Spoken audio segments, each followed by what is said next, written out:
Don't touch her again.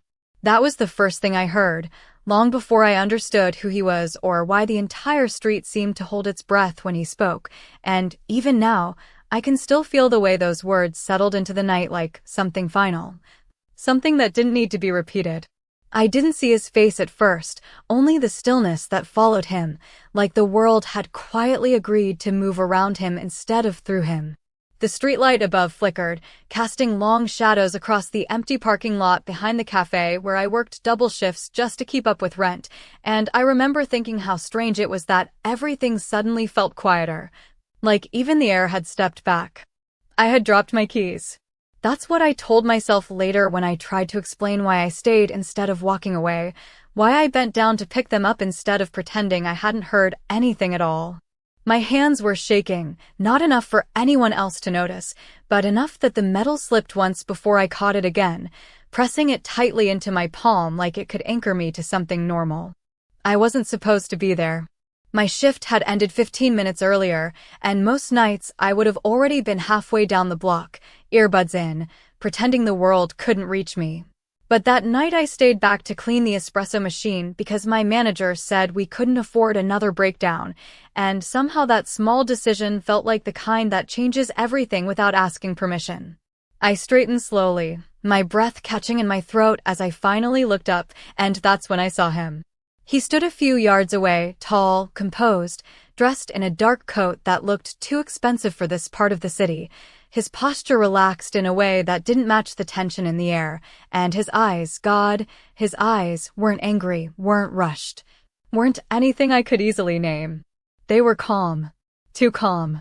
Like whatever had just happened didn't surprise him, like he had already seen it before it even began. I should have looked away. Every instinct I had told me to keep my head down, to mind my own business, to disappear into the background the way people like me always do, but I couldn't. Something about him held my attention in place, like a question I didn't know how to answer.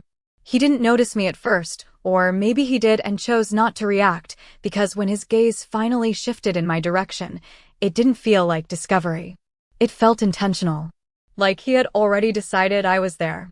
My heart picked up, fast and uneven, and I suddenly became aware of everything: the hum of a distant car engine, the faint smell of burnt coffee still clinging to my clothes, the way the cold night air brushed against my skin where my sleeve had slipped just enough to reveal the fading bruise I had spent the entire shift hiding.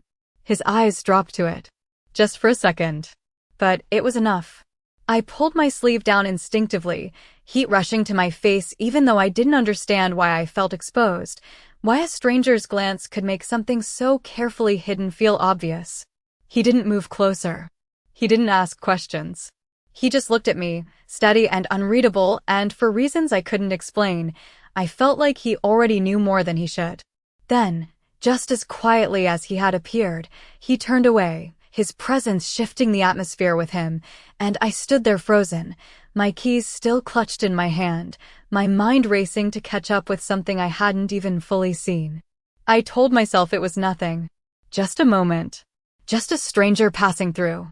But deep down, somewhere I couldn't ignore, I felt it, the certainty that whatever line had been drawn in the dark that night, I had already stepped across it, and there was no going back. I told myself I would forget him by morning, that whatever I had seen in that parking lot would fade the way long shifts and sleepless nights usually blurred together, but the next evening proved me wrong before I even had time to clock in. The bell above the cafe door chimed softly at exactly 6:14, a quiet sound I had heard 1,000 times before, yet somehow it made my shoulders tense, as if my body recognized something my mind had not caught up to yet. I was wiping down the counter, the same repetitive motion that usually helped me disappear into my own thoughts, when I looked up and saw him again. He stood just inside the doorway, not moving, not scanning the room like most people did when they entered, just standing there as if the space had already adjusted itself around him. The warm yellow lights of the cafe softened everything except him. He did not belong to this place of chipped mugs and second-hand furniture, and the contrast made it impossible not to notice him. My hand slowed, then stopped completely, the cloth still pressed against the counter as my heartbeat began to climb in a way that felt both sudden and familiar. He walked forward, unhurried, each step measured, and people moved without realizing why, shifting their chairs slightly, lowering their voices, creating a path that had not been there a second ago. No one questioned it. No one ever does when something feels inevitable. He reached the counter and met my eyes like he had been doing it his whole life, like there was no version of this moment where he would not look directly at me. Up close, the calm in his expression felt even sharper, not cold exactly, but controlled, like every reaction had already been filtered before it reached the surface. I swallowed, suddenly aware of how small the space between us felt. "What can I get you?" I asked, my voice steadier than I expected, though I could feel the tension sitting just beneath it. He did not answer right away. His gaze dropped, just briefly, to my wrist where the sleeve of my uniform had ridden up again without me noticing, exposing the faint shadow that had not fully faded yet. It was almost gone, barely visible unless someone knew where to look, and yet he saw it immediately. Of course he did. I pulled my sleeve down again, the motion quick, instinctive, and when I looked back up, his eyes had shifted slightly, not softer, not warmer, but something had changed, something I could not quite name. "Coffee," he said finally, his voice low and even, like he was speaking directly into the silence between us rather than the noise of the cafe around us. I nodded, turning to the machine, grateful for the brief escape from his gaze, but the relief did not last. I could feel it, the way his attention stayed fixed, not wandering, not distracted, and it made every movement feel deliberate, every sound amplified. The hiss of steam, the clink of ceramic, the quiet rhythm of something ordinary suddenly felt like it was being observed too closely. When I handed him the cup, our fingers almost brushed, and I pulled back a fraction too quickly, the reaction betraying more than I wanted it to. He noticed. Of course he did. He always noticed. "You should be careful," he said, not as a warning, not as advice, but as a statement that carried weight I did not understand yet. I frowned slightly, confused, defensive without meaning to be. "About what?" I asked, and for a moment, just a moment, I thought he might actually answer. But instead, he held my gaze, steady and unreadable, and said nothing. Then he placed a bill on the counter, more than the coffee cost, and turned away without waiting for change. I watched him leave, the door closing softly behind him, and the cafe slowly returned to normal, conversations rising back to their usual volume, chairs scraping, life continuing like nothing had shifted. But something had. I could feel it in the way my chest still felt tight, in the way his words echoed louder now that he was gone. "You should be careful." I did not know what he meant. Not yet. But for the first time, I started to wonder if the moment in the parking lot had not been an accident at all, if somehow, without realizing it, I had already become part of something much bigger than a late shift and a stranger who refused to look away. The third time he walked into the cafe, I knew it before I heard the door, before the bell even had a chance to ring, because something in the room shifted again, subtle but undeniable, like a current running just beneath the surface of everything. I was restocking cups behind the counter, stacking them one by one, trying to convince myself that the past 2 nights had been coincidences, that strangers could just pass through without meaning anything. But my hands slowed the second that quiet tension settled into the air. I did not look up right away. I told myself I would not. That I would finish what I was doing, keep my head down, and let him be just another customer. But the silence stretched, longer than it should have, and curiosity pulled at me. Harder than logic ever could. When I finally raised my eyes, he was already watching me. Not like someone waiting to order. Not like someone impatient. Just watching, steady and calm, as if he had been there long enough to memorize the rhythm of my movements. My chest tightened, and I forced myself to keep moving, to place the last cup on the shelf even though my fingers felt less certain than before. He stepped forward, the same measured pace, the same quiet authority that made space for him without a word, and stopped at the counter like he had done this 100 times. Maybe he had. "You are still here," he said, not quite a question, not quite a statement, but something in between that made it sound like he had expected me to be gone. I frowned slightly, a flicker of defensiveness rising before I could stop it. I work here, I replied, my voice softer than I intended, as if the room itself did not want to be disturbed. His gaze lingered for a moment, then shifted again, not to my wrist this time, but to my face, studying something I could not see. You should not be closing alone, he said, the words calm, controlled, but carrying a weight that made my pulse quicken. I let out a small breath, shaking my head as I reached for the coffee pot, needing something to do with my hands. I have been doing it for months, I said, trying to sound casual, trying to make it small. It is not a big deal. He did not respond right away. He never did. Silence seemed to belong to him in a way it did not belong to anyone else. When he finally spoke again, his voice was lower, quieter, but somehow more certain. It is now. The words landed differently than I expected, not loud, not forceful, but final in a way that made my stomach twist. I poured the coffee, focusing on the simple motion, the steady stream filling the cup, but I could feel his attention still there, unwavering, like he was waiting for something I had not yet realized. Why do you care? I asked before I could stop myself, the question slipping out sharper than I intended. The moment it left my mouth, I wished I could take it back, wished I could retreat into the safety of polite distance, but it was too late. He looked at me then, really looked at me, and for a second, the calm in his expression shifted just enough to reveal something deeper, something I could not quite define but felt instinctively. Not anger. Not irritation. Something heavier. Because someone else already does, he said, and that was it. No explanation. No elaboration. Just a statement that made no sense and yet felt entirely too important to ignore. My confusion must have shown, because his gaze softened by the smallest degree, though the control never left it. You just do not see it yet, he added quietly. A chill ran down my spine, subtle but unmistakable, and I suddenly became aware of how exposed the cafe felt, how thin the walls seemed between normal life and whatever he represented. I handed him the coffee, my fingers steady this time, but my thoughts anything but. He took it without breaking eye contact, and for a brief second, the space between us felt charged with something unspoken, something that made it hard to breathe normally. Then, just like before, he placed more money on the counter than necessary and turned away, leaving me standing there with more questions than answers.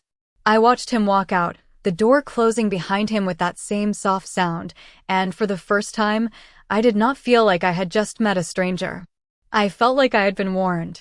And I was starting to realize that whatever he saw coming, I was already standing in the middle of it. The fourth night, I almost did not show up, and that alone should have told me everything I needed to know, because I had never missed a shift before, not once in the 8 months I had been working there. Not even when I had a fever or when the subway stalled for 40 minutes, but that evening I stood outside the cafe door for a full minute, staring at my reflection in the glass like I was waiting for someone else to decide for me. The street behind me buzzed with its usual rhythm, cars passing, distant voices, the low hum of a city that never really slept, and yet none of it felt real enough to pull me forward. His words had followed me home the night before, looping quietly in the back of my mind, turning something simple into something heavier than it should have been. You should not be closing alone. It is now. I exhaled slowly and pushed the door open anyway, the bell chiming like it always did, the familiar sound grounding me just enough to move through the motions. Inside, everything looked the same worn tables, the same soft lighting, the same faint smell of coffee that clung to the air no matter how many times we cleaned, and for a moment, I almost convinced myself that I had imagined the shift in the atmosphere, that nothing had changed except my own thoughts. I tied my apron, clocked in, and got to work, focusing on small tasks, wiping counters, organizing cups, anything that kept my hands busy and my mind from wandering back to him.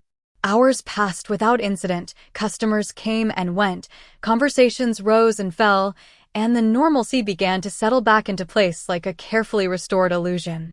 By 10:30, the cafe had thinned out to just a few scattered tables, and by 11, I was alone behind the counter, starting the closing routine I had memorized down to the smallest detail. That was when I noticed it. Not a sound, not a movement, just the absence of something I had not realized was there before.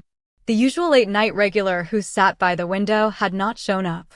The couple who always lingered over their drinks left earlier than usual. Even the street outside seemed quieter, the passing cars fewer, the noise dulled in a way that made the silence inside feel too complete.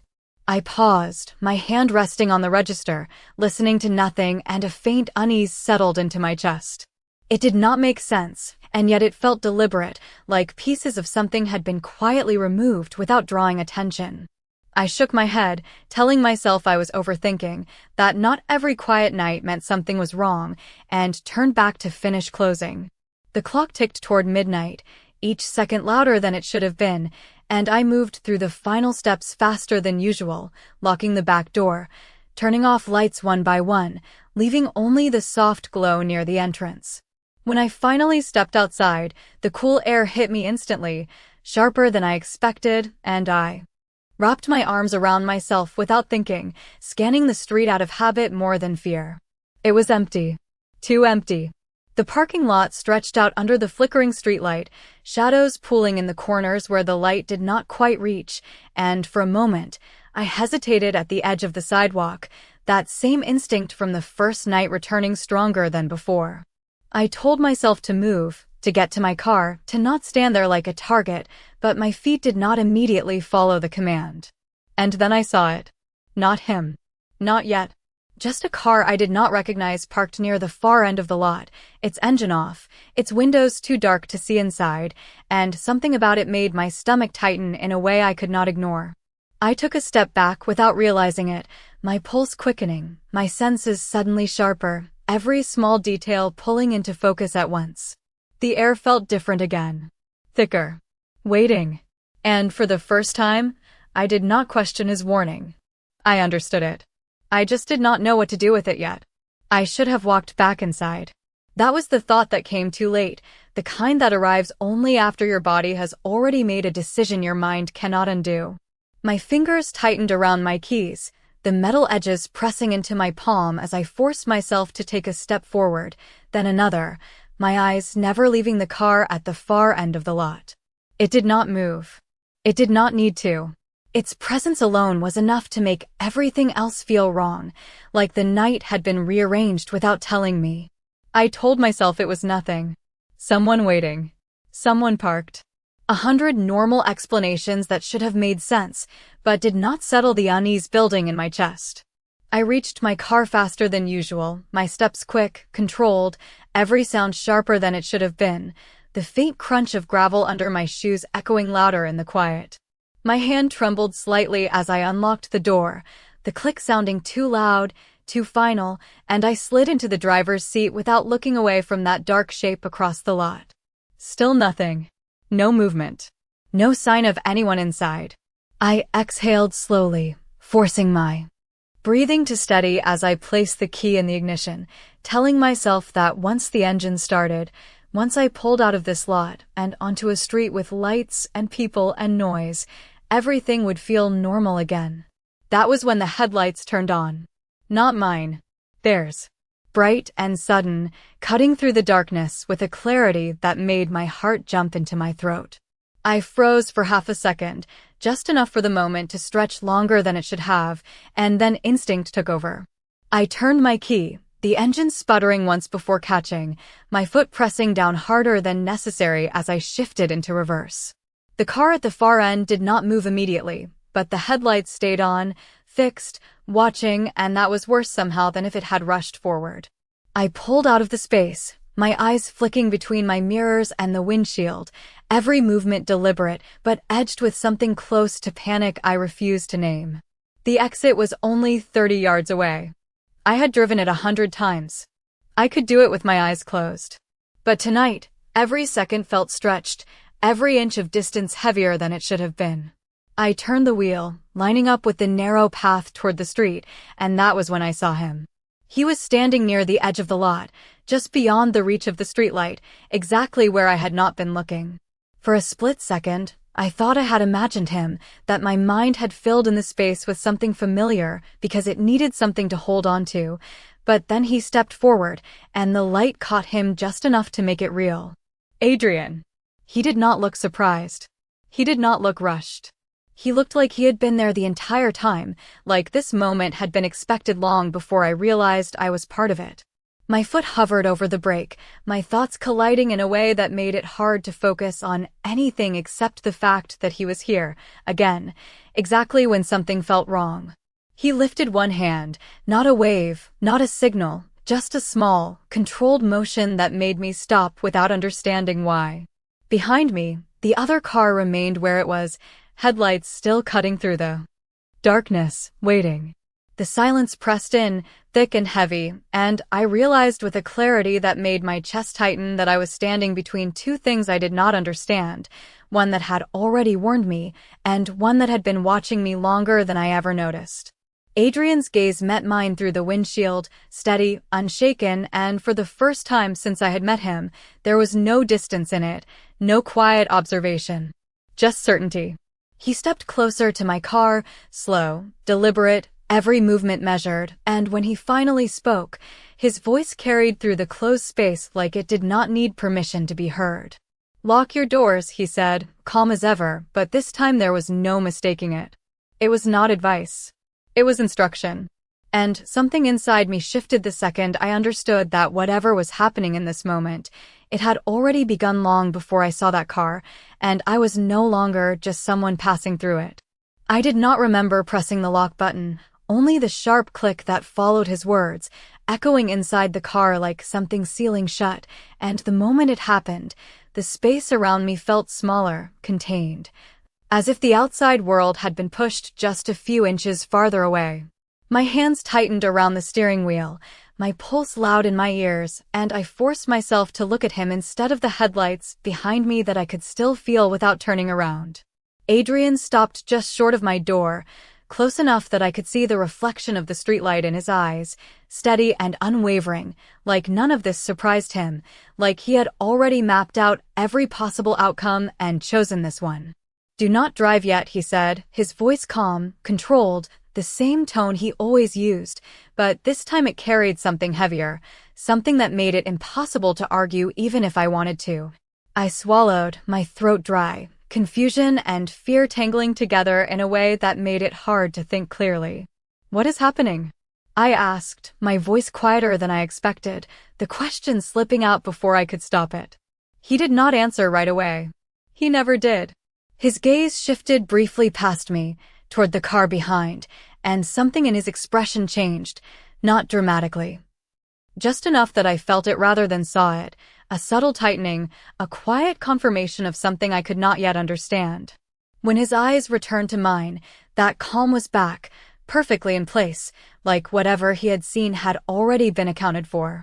"You are going to stay exactly where you are," he said, each word deliberate, leaving no room for interpretation. My grip on the wheel tightened, a flicker of resistance rising instinctively, because none of this made sense, because I did not know him. Because I should not have been listening to someone who had stepped out of nowhere and started giving me instructions like he had a right to. "I cannot just sit here," I said, the edge in my voice sharper now, the fear pushing against something stubborn inside me. "I need to go home." For a moment, just a moment, something flickered in his eyes again, not irritation, not anger, but something closer to het thoi John Chogue Tin Nan. Vui Long Thursday Lie. I did not remember pressing the lock, but I heard it, the sharp click echoing louder than it should have inside the car, and suddenly the space around me felt smaller, sealed, like I had just stepped into something I could not step out of. My hands tightened around the steering wheel, my knuckles paling as I forced myself to breathe slowly, to think, but thinking felt harder with him standing so close, just beyond the glass, just beyond reach, and yet somehow closer than anyone had ever been. Adrian did not look at the car behind me again. He did not need to. It was like he had already accounted for it, like whatever was happening had already been decided in a world I was only now beginning to see. He stepped closer to my window, stopping just enough distance away that I had to lean slightly to meet his gaze, and when I did, the calm in his eyes felt different this time, less distant, more deliberate. Like I was no longer just something he observed, but something he had chosen to stand in front of. "Stay inside," he said, his voice low, steady, leaving no room for argument, and I realized then that this was not the first time he had given orders like that, not the first time people had listened without question. My heart pounded harder, a mix of fear and something else I did not want to name, something that felt dangerously close to trust even though I had no reason to trust him at all. I nodded before I could stop myself, the movement small but enough, and something in his expression shifted, not softer, not warmer, but certain, like that was the only response he had expected. He turned away from me then, just slightly, his attention moving toward the other car, and I followed his line of sight without thinking, my breath catching as I realized the headlights had not turned off, had not moved, had simply stayed there, watching, waiting, like they had been given a reason to stay. The silence stretched again, thick and heavy, pressing against my ears, and I became painfully aware of every sound inside the car, the faint hum of the engine, the uneven rhythm of my breathing, the quiet tick of cooling metal. Adrian took another step forward, placing himself fully between me and the other vehicle, and the simple act carried a weight I could not ignore. He did not raise his voice. He did not rush. He just stood there, calm and unshaken, like the night itself had drawn a line around him and decided nothing would cross it without consequence. I watched, unable to look away, as seconds passed that felt longer than they should have, my mind racing with questions I did not dare to ask, until finally, something changed. The headlights dimmed. Not abruptly, not dramatically, just enough that the harsh glare softened, like whoever was inside had made a decision I could not hear but could feel. My grip on the steering wheel tightened again, my pulse quickening as I waited for something else to happen, something louder, something clearer, but nothing did. The car stayed still for one more breath, two, and then slowly, almost reluctantly, it shifted, reversing just enough to turn, the motion controlled, deliberate, like it did not want to draw attention but could not stay any longer. I watched it leave, the red glow of its tail lights fading into the distance, and only then did I realize how tightly I had been holding my breath. I exhaled sharply, my shoulders dropping slightly as the tension in the air began to loosen, but it did not disappear completely. It lingered. Quieter now, but still there, like a reminder that whatever had just happened was not over. Adrian did not move immediately. He stood there for a moment longer, his back to me, his posture unchanged, as if he was waiting for something else, confirming something only he understood. Then, slowly, he turned back toward my car, his gaze finding mine again through the windshield, and this time there was no distance left at all. "You see it now," he said quietly, and I felt something shift inside me at the certainty in his voice, at the way he spoke like this had always been inevitable. I swallowed, my throat dry, my thoughts finally catching up just enough to form a question I could not hold back anymore. I cracked the window open an inch, the cold air slipping inside instantly, and met his gaze fully for the first time without looking away. "What is happening?" I asked, my voice lower than I expected, steadier than I felt. He studied me for a second, a long second that felt like he was deciding how much to say, how much I was ready to hear, and then he gave the smallest shake of his head, not dismissive, not careless, just final. "Something that should have stayed far from you," he said, and the weight of those words settled deeper than anything else he had said before. I frowned, confusion tightening in my chest, but before I could ask anything else, he stepped closer to the driver's side door, his presence filling the space again, not overwhelming, but undeniable. "Drive home," he added, calm as ever, but this time there was something else beneath it, something protective, something that made my chest tighten in a way I did not understand. "Do not stop anywhere. Do not answer your phone. And do not open your door for anyone tonight." The instructions came one after another, simple, clear, and I realized with a quiet certainty that he was not guessing, not assuming, but reacting to something real, something already in motion. I nodded again, more firmly this time, my hands steadying as I shifted the car into drive, but I did not move yet. Something held me there, something I could not explain, and before I could stop myself, I spoke again. "Why are you doing this?" The question hung between us, heavier than the silence that followed, and for the first time since I had met him, Adrian did not answer right away. He held my gaze, steady, unflinching, and in that moment I felt it, the truth he had not said yet, the reason behind every warning, every glance, every step he had taken toward me instead of away. When he finally spoke, his voice was softer, but somehow more certain than anything else.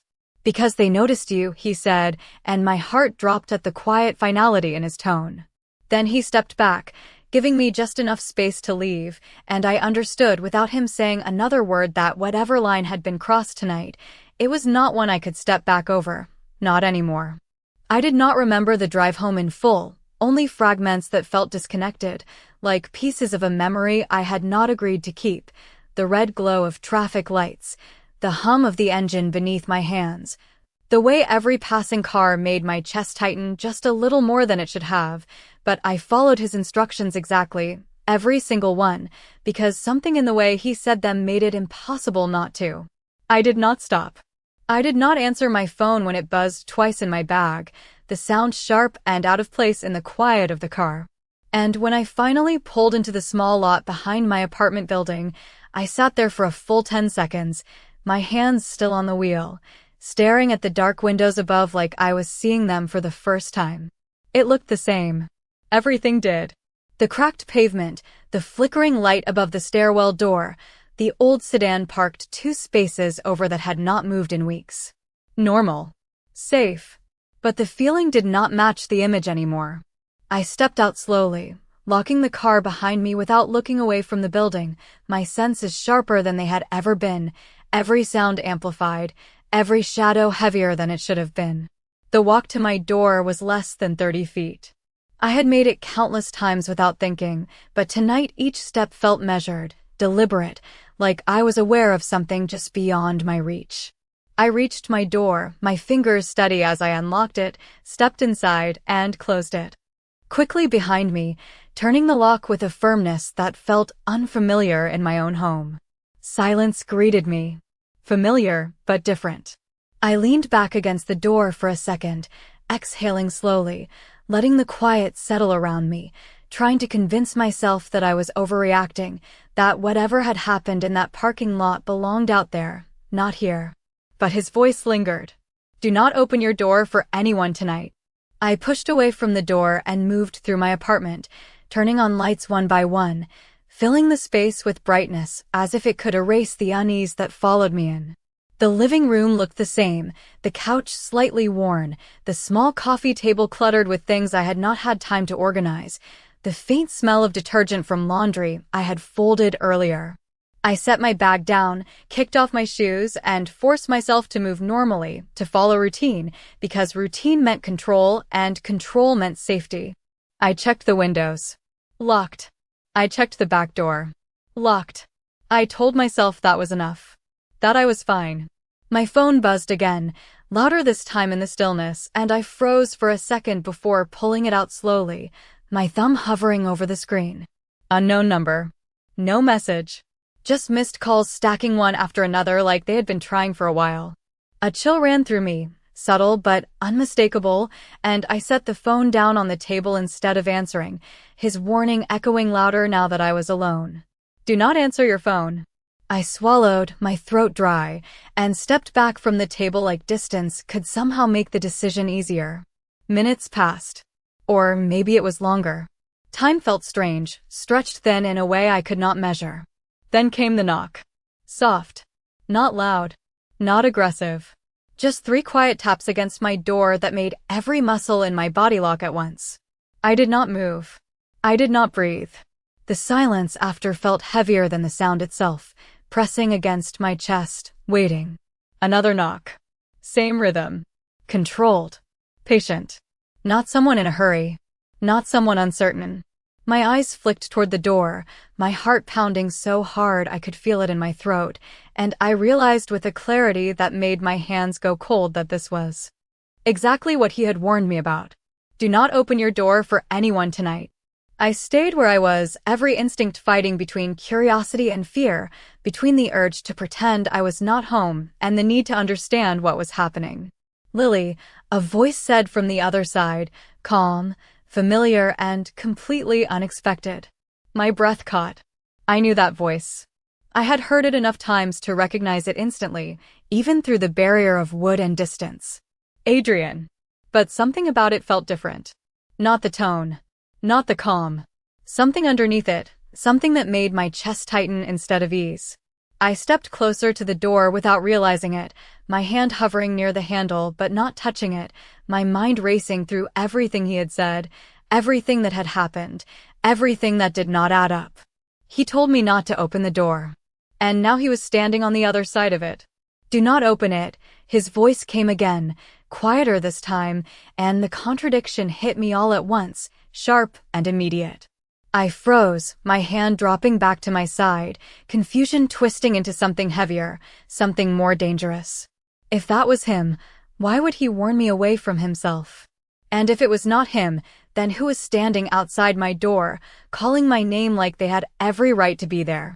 My hand stayed inches away from the door, frozen between instinct and logic, between what I wanted to believe and what I knew I should not risk, and for a moment, everything inside me went completely still, like my body had decided before my mind could catch up. Lily, the voice said again, softer this time, controlled, patient, exactly the way I had heard it every time he spoke to me before, and that was what made it worse, not better. Because it sounded right in all the ways that mattered and wrong in the one way that did not make sense. My heartbeat pounded against my ribs, loud enough that I wondered if whoever stood outside could hear it, if they could feel the hesitation pressing against the door just as heavily as I did. He told me not to open it. The thought repeated, steady, grounding, cutting through the confusion like something solid I could hold on to. Adrian did not waste words. He did not contradict himself. And he had been certain when he said it. Do not open your door for anyone tonight. I took a slow step back, then another, forcing distance between myself and the handle, even as every part of me wanted answers, wanted to see for myself, wanted to confirm that it was really him and not some reflection of his voice thrown back at me from something I did not understand. Silence followed my movement, heavy and watchful, stretching longer than the knocks had, and for a second, I thought it was over, that whoever stood outside had realized I would not respond and would leave the same way that car had, quietly, without explanation. Then the handle moved. Not fully. Not opening. Just a slight pressure against it, a test, controlled and careful, and the sound of it sent a cold wave through my chest that locked my breath in place.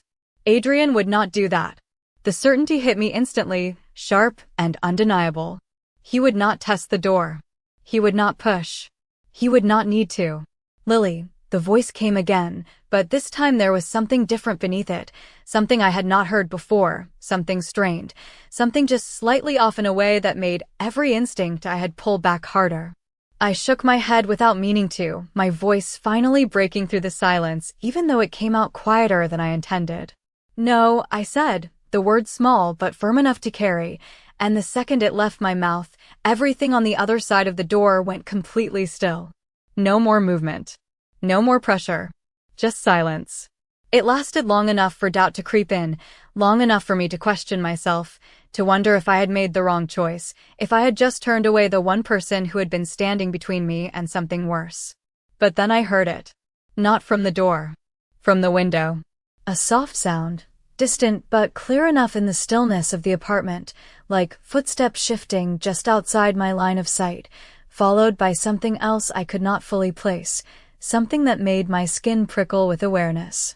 I turned slowly, my gaze moving toward the living room window, the thin curtain barely covering the glass, and for a second, I saw nothing but my own reflection staring back at me. Then it changed. A shadow moved just beyond it, quick, subtle. Gone before I could focus on it, but enough to tell me I was not alone in the way I thought I was.